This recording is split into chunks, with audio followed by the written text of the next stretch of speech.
and being the leader of a team that could go to the playoffs. Fake the handoff, Flacco, deep shot on first down, looking for the big play, and it's caught by Cooper. What a great play fake there.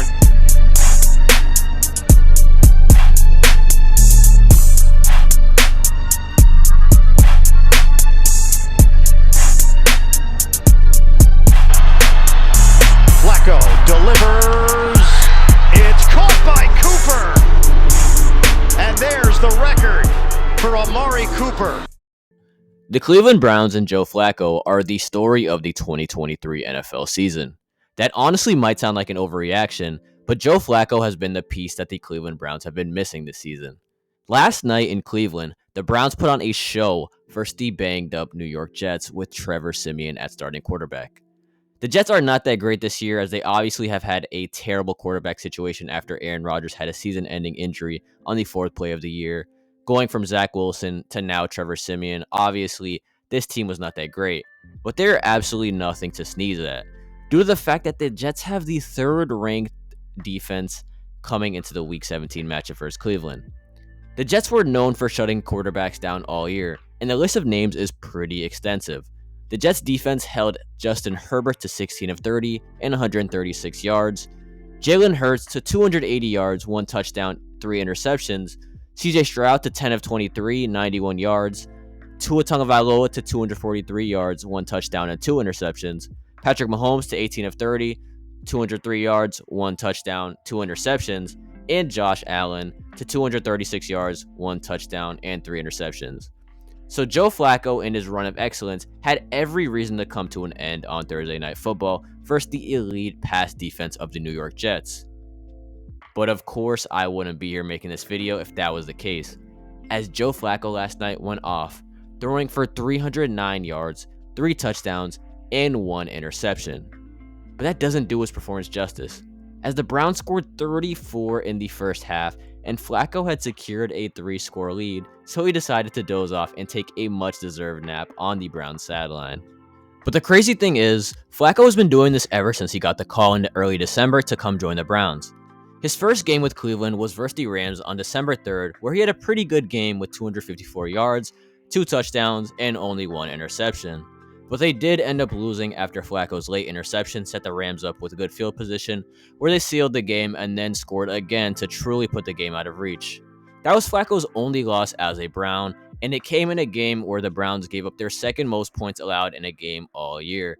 And as we see right now, the Rams have been on the hottest streak in the NFL the last month, so that loss early in December does not look as bad as it did at the time. The next game Flacco played as a Cleveland Brown came against a Jaguars team who were 8-4 and just came off a 6-1 stretch before losing to the Bengals in overtime the week before. This did not stop the Flacco-led Browns, as he had another great game, throwing for 311 yards, 3 touchdowns, and 1 interception, winning a close one in Cleveland. Week 15 was another wild game, as Flacco might have had his worst performance as a Cleveland Brown, throwing for 374 yards, 2 touchdowns, but also having 3 interceptions, including a pick 6, but ended up leading a 10-point comeback in the fourth quarter. And this game actually had an absolutely absurd ending.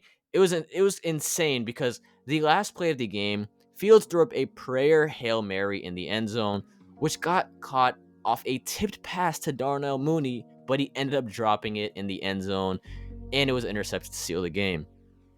Like I mentioned before, it was his worst game as a Cleveland Brown, but the O-line was banged up and allowed him to be sacked 4 times, so it was not an all-time performance by him by any means, but they still won the game, and it wasn't all on him.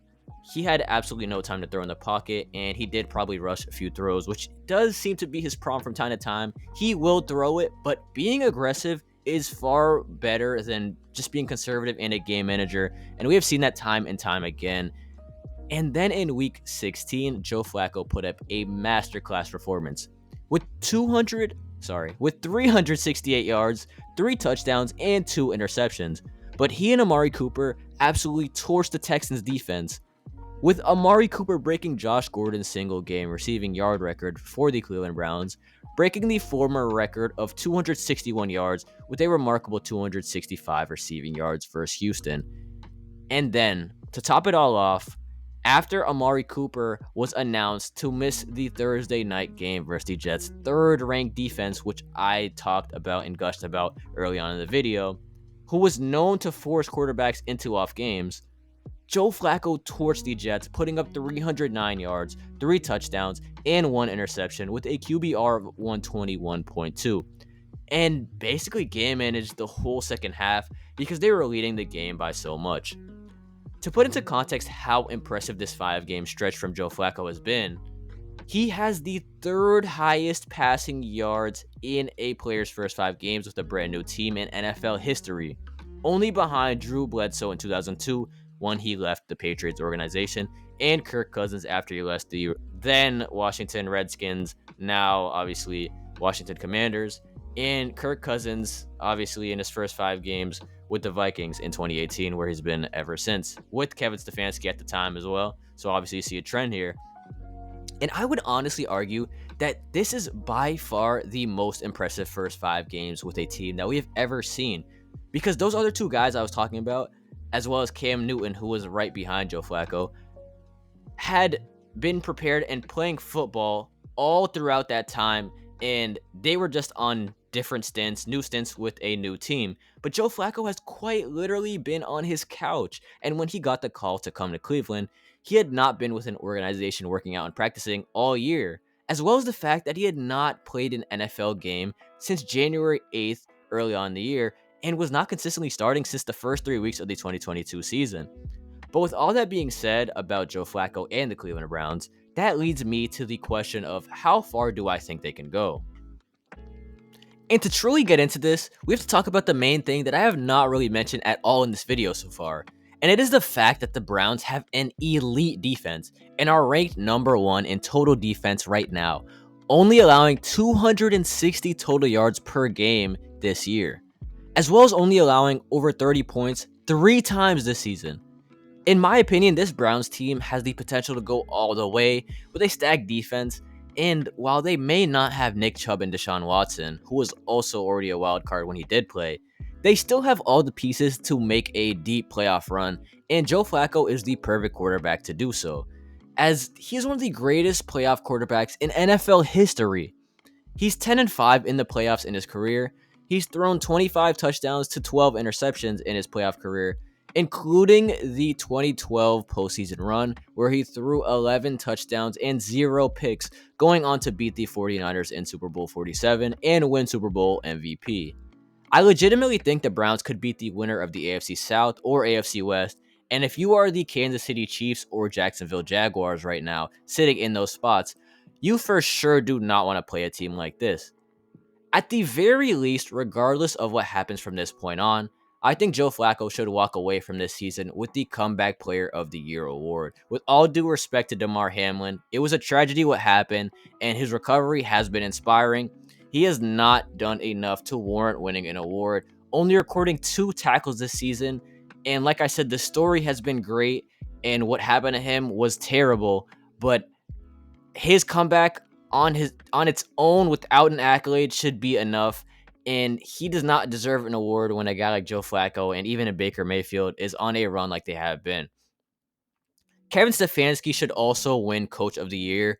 I mean, Stefanski has been able to win 11 games already, with a 12th win possibly coming next week, and he's been able to compete for the division with the Baltimore Ravens, who will likely have the best record in the entire NFL. Not to mention the fact that he has won the most games in NFL history as a head coach with 4 different starting quarterbacks in a single season, with 11 wins, and like I said, possibly a 12th win coming next week.